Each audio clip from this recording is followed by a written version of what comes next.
Hello, back again. And this time I am going to take you through our monthly newsletter. This is a little bit different than the daily and weekly and regular sort of emails that we always get. This is something that I've been producing for many years and received lots and lots of feedback on. It's something that you guys seem to love and look forward to and, wait for and save and actually read. And that's the intention. It is a list of all of the things that I've been inspired by in the last month. It is always lots of surprises and oddities and rabbit holes and curiosities. So I'm going to take you through it now. And if you like these videos, please turn on post notifications. I'm going to start doing things a little bit differently on this channel. And if you like it and you want to know when it happens, it will be more important for you to have those notifications on. So if you don't know how to do that, let me know. Otherwise, you just go to my profile, kind of the top of my profile, and select the option to turn post notifications on. Okay, and so this is this month's Supernatural news. It went out yesterday, which was Tuesday, January 19th. And the subject line was DIY Amaro, psychedelic playlists, Kava science, and rabbit holes, as promised. So the first section I have right now is called Outside. And it's just sort of generally things that are happening out in the world. It used to be called What Are People Talking About? And I would pull out sort of trends that I thought were important. And I still do that, but I sort of broadened the category to be just sort of generally outside. So the first article that we have linked there is called As Winter Unfolds, Some Lessons from Herbalists. And this is an article by Jenna Wortham at the New York Times. And in it, she features Black, Latino, and non-binary herbalists that have resonated with her this season. And those people share their tips, their herbalism tips for weathering the winter. That was a very good roundup of herbalism, food medicine, and seasonally specific supports. The next article that I linked to is called 10 Most Indispensable Herbs in My Practice. This is by Matthew Wood. If you're an herbalist, you know Matthew Wood. If you're an aspiring herbalist, you should know Matthew Wood. If you're not an herbalist, Matthew Wood is a cool herbalist, and he's been practicing for decades. And here recaps some of the most indispensable herbs in his practice. And also, this is just an opportunity for you to then go into Matthew Wood's world and explore some of what he's providing online. I also featured the new book from Michael Pollan. This is Your Mind on Plants. Big Michael Pollan fan here. His philosophy on food is excellent. His last book, How to Change Your Mind, about psychedelics, was also excellent. And mostly I appreciate that Michael Pollan is putting forward, plant-based nutritional ideas, the idea of psychedelics, and now the idea of sort of plant medicines in general. Actually, his last book wasn't How to Change Your Mind. That was 2 books ago. His last book was about coffee. And he's saying something that I said recently too, which is, coffee is a psychoactive plant, compound, bean. And we, I think, forget how surrounded we are by plants and herbalism. And this book is going to, I assume, continue to sort of further that awareness and continue to inject plants into mainstream conversation. So I love that. Also included a little link to a beautiful estate hotel and wellness center called Troutbeck in upstate New York that I cannot wait to visit. That's a little bit of like vacation candy there. And a link to learn how to store fresh herbs so that they last a long time. And that's just a little bit of, helpfulness, and a reminder that things like parsley and cilantro and basil and rosemary and thyme and oregano are all culinary herbs, but they're all medicinal herbs too. So the more of those we can eat, the better. In the next section, I have a link to a new book by Julia Bainbridge, and it is all about non-alcoholic recipes, drink recipes.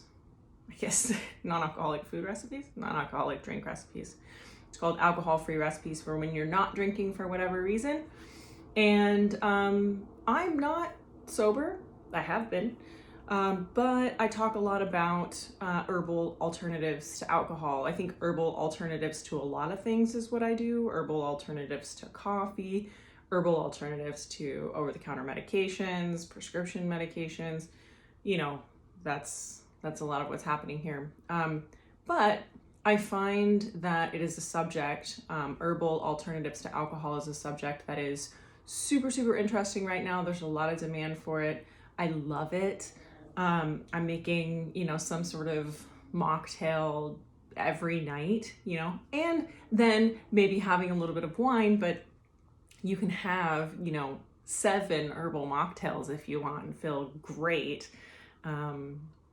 Anyway, so I love the whole movement, sober curious, actually sober, just interested in having more herbs even in your cocktails. So this book looks great. I know Healthyish, I'm a big fan of them, and they do lots of herbal drink recipes as well. And then on that topic, I have a DIY Amaro recipe. And this is another example of how herbalism is just everywhere and we don't necessarily realize it. But Amaro is essentially a tincture that you drink in a larger quantity, right? You sip on it. And this recipe is so beautiful. It has anise, sage, mint, rosemary, allspice, cloves, gentian, and of course, sugar and alcohol. But you're making your own Amaro, which is essentially an herbal tincture. And then if you're inspired by that, it sort of opens the door, sorry for the New York ambiance, sort of opens the door to the world of making beverages like Amaro if you want. So tincturing or creating these liqueurs or, special kind of herbal liquors.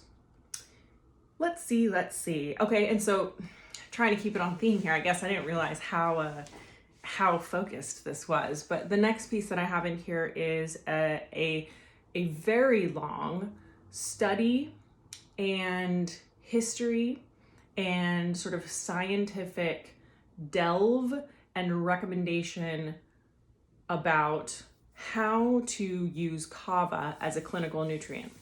So Kava is one of my favorite herbal alternatives to alcohol. Not going to get into it here. I get into it lots of other places. And this piece was one of the most comprehensive that I found that looks at, what's the history of this plant? What is the reason for the scare around hepatotoxicity, liver toxicity, which is generally misunderstood and overblown. But there's something to know there, how do we standardize the extracts in Kava so that it's safe?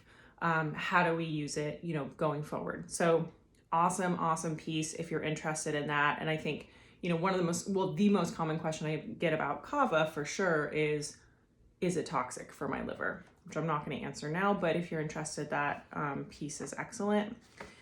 The next piece that I have here is 5 anti-nutrients you should actually be eating more of.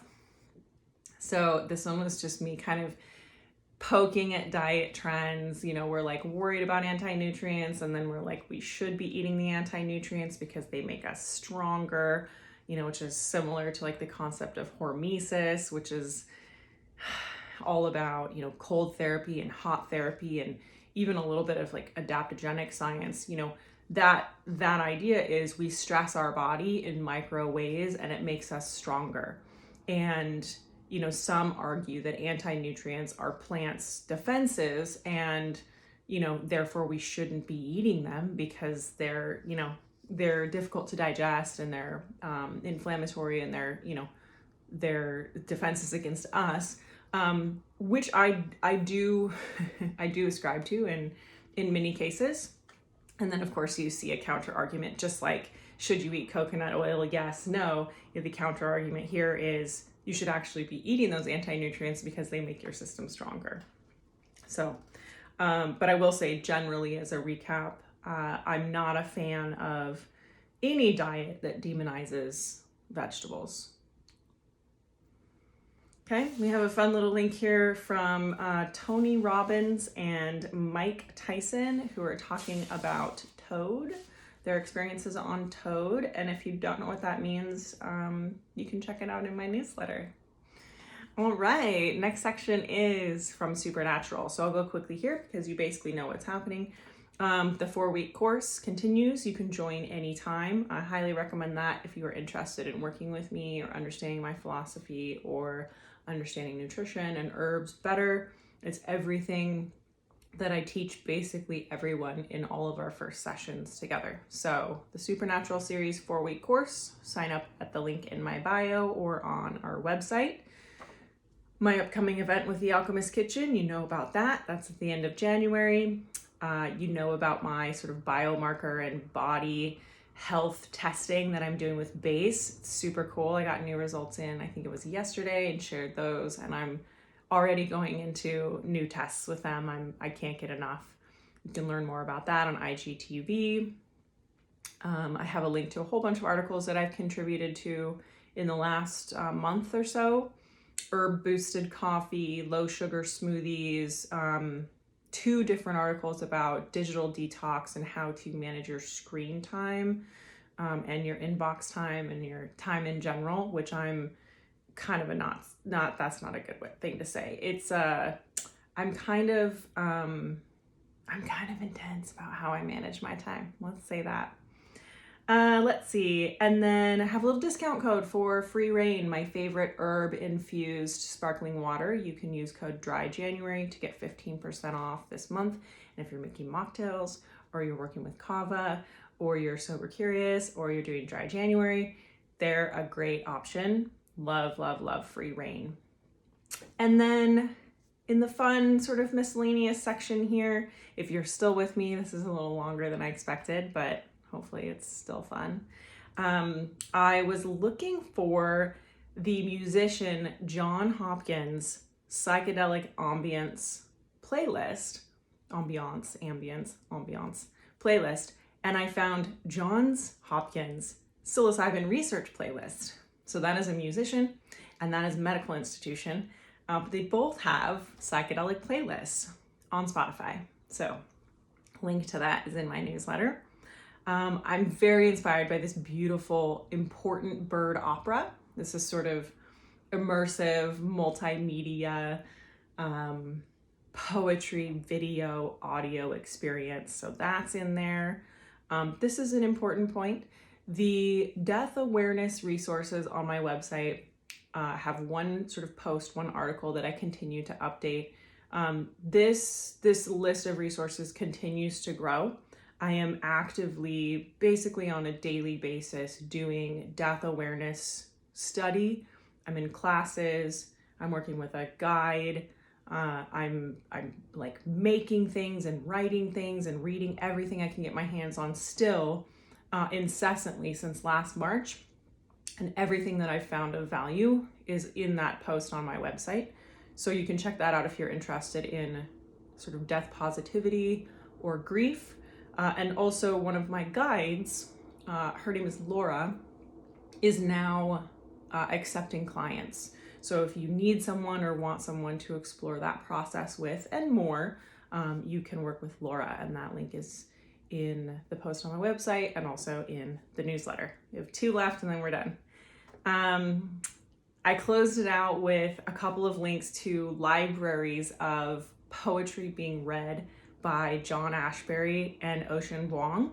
John Ashbery just is like dessert, and Ocean Vuong is possibly the most articulate person I have heard speak in as long as I can remember. It's phenomenal. It's poignant. It's wonderful. So I linked to his resources where you can hear him reading or listen to interviews.